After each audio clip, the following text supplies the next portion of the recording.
Perezida Biden byamaze gutegurwa. Ni umuhango uba mu buryo budasanzwe kubera ko nta mbaga nyamwinshi igomba kuhagaragara. Biden ararahira kuba nka perezida mu buryo butabayeho nka mbere. Washington icungiye umutekano birenze ibikenewe biruta izindi nshuro zose byakozwe mbere.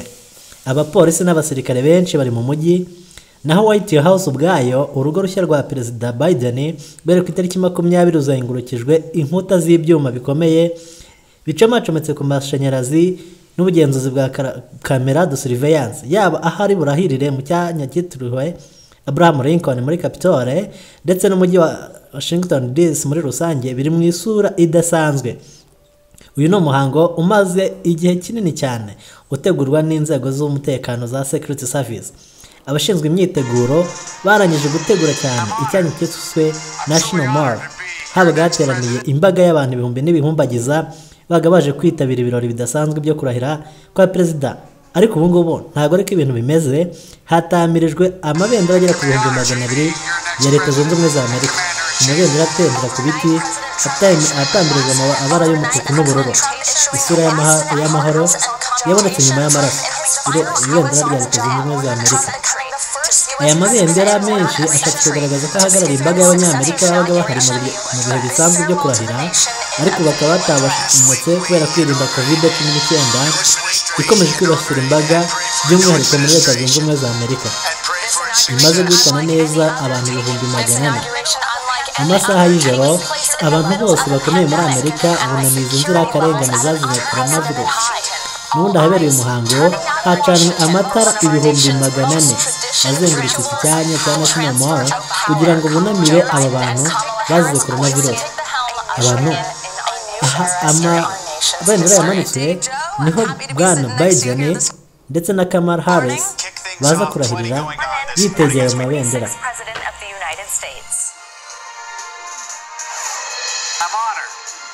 I'm truly honored to be your next president and commander-in-chief. Overnight, President Trump issuing last-minute pardons and commutations in his final hours on the job. Trump becoming the first U.S. president in more than a century to skip his successor's inauguration, but bid farewell to the nation in a video address. This week we inaugurate a new administration. Ubu ngubu ntago ariko ibintu bimeze. Capitole hatamirijwe amabendera menshi cyane atendera cyane ku biti atamirijwe amabara y'umutuku n'ubururu mu isura y'amahoro yabonetse nyuma y'amaraso. Ibendera rya Leta Zunze Ubumwe za Amerika. Aya mabendera angana gutya ashatse kugaragaza yuko ahagarariye imbaga y'abanyamerika babaga bahari mu bihe bisanzwe byo kurahira, ariko ubu ngubu bakaba batabashije kuboneka kubera kwirinda icyorezo cya COVID-19 gikomeze kwibasira imbaga by'umwihariko muri Leta Zunze Ubumwe za Amerika. Imaze guhitana neza neza. I'm happy to be sitting next to you here this morning. Kick things off, plenty going on this morning as we lead up to, of course, the big moment at noon Eastern time. Absolutely, a lot happening this morning. We begin with history in the making. Inauguration Day 2021. After a contentious election, this stage is now set, literally, and in just a matter of hours, Joe Biden will be sworn in as the 46th President of the United States. You could call it Inauguration Light. Today's events are an abbreviated version of past inauguration. So here's the plan. In less than an hour, the President-elect and Vice President-elect will attend Mass with top lawmakers from both parties in a show of unity. At 10:30, Biden and Harris will arrive at the U.S. Capitol for today's inaugural events. At 11:15, their swearing-in ceremony begins. And at noon, President Biden will give his inaugural address. All of this as tens of thousands of National Guard troops and members of law enforcement stand guard to prevent a repeat of the violence we saw during the deadly insurrection on Capitol Hill 2 weeks ago today. Our team of correspondents has fanned out across the nation's capital with the very latest as we embark on a new chapter in American history. Let's begin with Vaughn Hilliard. So Vaughn, this was already going to be an inauguration day unlike any other, first because of the pandemic, now this unprecedented level of security. What are you seeing this morning? Muri Capitole ahakorera Kongere ya Leta Zunze Ubumwe za Amerika, akaba ari naho perezida arahirira, nta muntu n'umwe uri kuhacaracara utari mu muhango wo gutegura ibirori byo kurahira kwa perezida. Yemwe nta n'uwemeye kuhakandagiza ikirenge uretse abatumirwa ba nyabo nabo barazwi. kuhagera ugomba kuba ufite icyangombwa kikwemerera ko uri mu muhango wo kurahira kwa Perezida Biden ndetse na Kamala Harris. Abaperezida bashinzwe umutekano bahagaze impande zose kandi koko baracunga umutekano mu rwego rukomeye, n'abasirikare ubwabo ntago bizewe, nabo barabacunga. Inzira zose zerekeza Washington zirafunze, umuntu wese washaka guteza akaduruvayo bahita bamubona. Ibihumbi bya National Guards byashizwe muri uyu murwa wa National DC kugira ngo hatagira ikintu na kimwe cyarwe mu gahunda yo kurahira kwa Perezida Biden.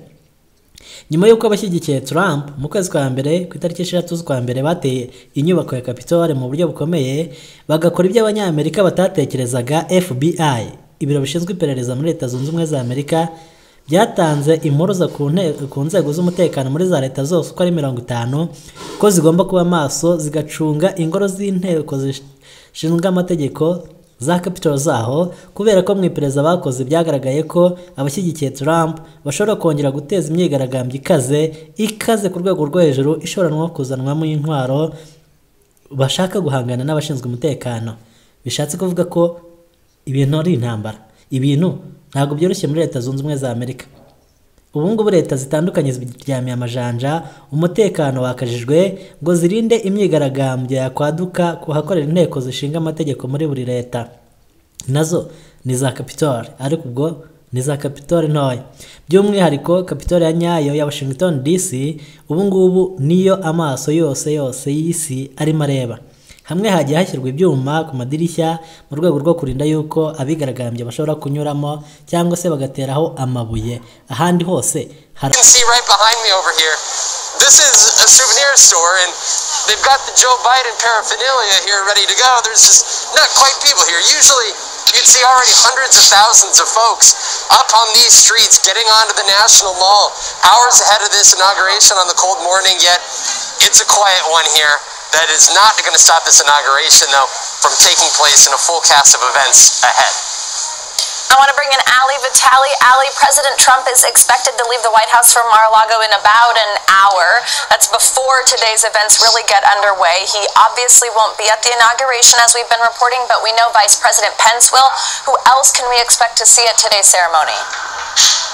Well, President Trump is going to be the outlier here because every other living president, with the exception of Jimmy Carter, is going to be physically here in Washington, D.C. Trump's own vice president, as you mentioned, Mike Pence, also going to be in attendance here. This is a really rare event, and it's actually the first in the modern age that we haven't seen both presidents, the one who's incoming and the one who's outgoing, sitting on that dais together.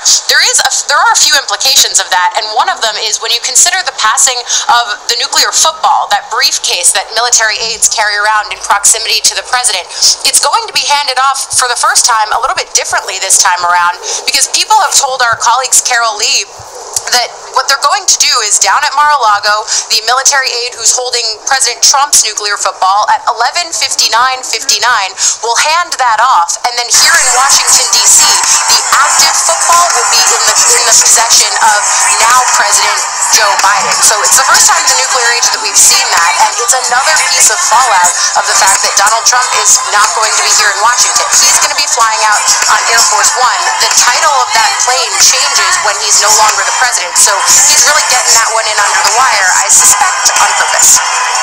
Devon, we know the public was not invited to this year's inauguration, at least in person. Typically, you'd see about 200,000 people there.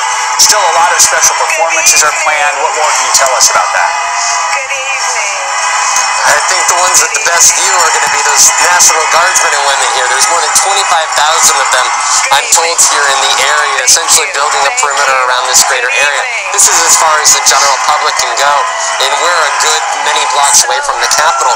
But there are other events that are taking place. You know, typically there's that inaugural parade that goes from Pennsylvania Avenue from the Capitol to the White House, but it's going to be a virtual parade. They're calling it a parade across America with several performers performing virtually.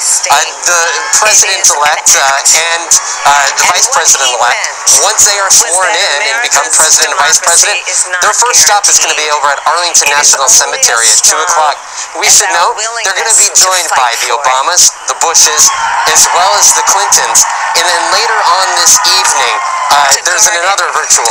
Essentially, there's typically more than a dozen balls here around the greater Washington area, and the president typically makes several stops, for that first dance with the First Lady. But this time, it's happening in virtual form, and the likes of John Bon Jovi, as well as John Legend, Katy Perry, are going to be performing at that virtual ball event, and Tom Hanks will be narrating the 90-minute evening event.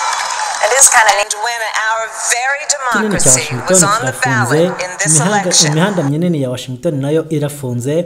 Urwego rw'ibanga rushinzwe umutekano wa perezida Secret Service nirwo rufite inshingano z'umutekano kuri uyu munsi mu bikorwa byose bibera Washington, rufashijwe n'abasirikare 15,000 ba National Guard, kongeraho ibindi bihumbi by'abapolisi nabo babarirwa mu 25,000 n'abantu benshi. Washington DC yari imaze iminsi mu bihe bidasanzwe, ndetse ibi bihe bigomba gukomeza no muri iki gihe cyo kurahira kwa perezida mushya kugira ngo hatagira ikintu n'iki na kimwe cyahungabanya umutekano. Agent Matt Miller kuri itsinda ry'abashinzwe umutekano wa perezida mu minsi ishize yabwiye abanyamakuru ko bamaze umwaka bategura umuhango wo kurahira kwa perezida. Birumvikana ko bategura umuhango wo kurahira mbere y'uko perezida yiyamamaza. Ese uwo mwaka wose bamaze bitegura? Ibi bikorwa bimaze umwaka wose bitegurwa byafashe indi ntera bitegurwa kurushaho nyuma y'aho Capitol yinjiriwe na rubanda bakayangiza bikomeye cyane. Ubu ngubu abasirikare barenga 25,000 bari kunyuranyuranamo muri Washington DC, bari ku butumwa budasanzwe. Ubutumwa bafite nubwo kuburizamo ibitero ibyo ari byo byose, igitoya cyangwa ikinini gishobora kwangiza umutekano cyangwa se ikindi cyose cyabungamira kurahira kwa perezida. Bikubye inshuro 3 zose abari basanzwe bitabira iyi gahunda yo gucunga umutekano kurahira kwa perezida. FBI nayo iri gucunga umutekano ku rwego rwo hejuru, biteze ko hari ibyihebe cyangwa se abandi bantu. Ku rundi ruhande bafite abantu ba FBI barimo imbere n'abari hanze bashinzwe kubakurikirana, bagenzura ko nta bahezanguni bashobora guhurwaho abandi bahezanguni. Mu bihe nk'ibi, mu kugenzura, FBI yinjira mu makuru ya buri wese izina ku rindi.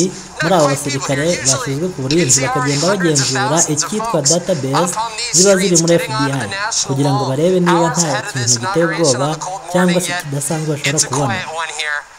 David Gomez wahoze ari umugenzuzi w'umutekano muri FBI muri SIPO avuga yuko ibyo bishobora kuba bikubiyemo mu kureba niba umuntu ataragaragaye mu iperereza ryagaragaye imbere, cyangwa se ibibazo bijyanye n'iterabwoba, cyangwa hari aho ahuriye n'ibibazo bishingiye ku mutekano muke. Mu minsi yashize ibi ngibi babyita guterwa n'ukurimo. Ibi bikorwa byo kugenzura abasirikare ubu ngubu bimaze iminsi, kandi buri musirikare wese uri aha ngaha mu bashinzwe umutekano, mu basirikare barenga 25,000 ndetse n'abapolisi, FBI ifite database zabo irimo iragenda ibagenzura umunsi ku munsi izina ku rindi, ireba niba ntawe ushobora gutanga urwaho mu gucunga umutekano cyangwa se abagizi ba nabi bakaba bakwinjira. Bishatse kuvuga ko ni ukureba ko niba ntawe wabaca mu rihumye muri aba bashinzwe umutekano nawe akaba yawutera. Ibi byatangiye cyane cyane mu bitero by'uwa 11/2001, by'umwihariko bagenzura niba nta winjiriwe n'abaterabwoba b'umutwe wa Al-Qaeda, Islamic State cyangwa se indi mitwe ifitanye isano yose ishinzwe ibikorwa by'iterabwoba. The military aide who's holding President Trump's nuclear football at 11:59:59 will hand that off, and then here in Washington D.C., the active football will be in the possession of now President Joe Biden. So it's the first time in the nuclear age that we've seen that, and it's another piece of fallout of the fact that Donald Trump is not going to be here in Washington. He's going to be flying out on Air Force One. The title of that plane changes when he's no longer the president, so he's really getting that one in under the wire, I suspect, on purpose. Yo kwibuka ibikorwa by'ubutegetsi bwa Donald Trump, amasaha aragenda yicuma mu gihugu cyitiriwe nyirarume Sam, Pedro Notre Sam. Leta Zunze Ubumwe za Amerika zirasatira kurebesha amaso Joe Biden arahirira kuba perezida wa 46 wa Amerika. Abafaransa bakoresha interuro ivuga ngo c'est le moment de mettre le point sur les i, umwanya wo gushyira utudomo twa nyuma kuri za i. niba indabo ziteretse aho zigomba kuba ziteretse, niba ibitambaro by'imitako biri aho bigomba kuba biri, niba inzira z'abagenzi cyane cyane abashyitsi ba VVIP zimeze neza, niba ikote rya Perezida Biden rimeze neza, niba ikanzu ya Madame Harris iteye ipasi, niba buri kintu cyose kiri mu murongo wayo. Hasigaye gutuza gato tugategereza kumva inzogera iduhamagara kwitabira umuhango wo kurahira ku irahira rya 59 mu cyanya cyitiriwe Abraham Lincoln, umwanya wo guhana demokarasi ny'Amerika.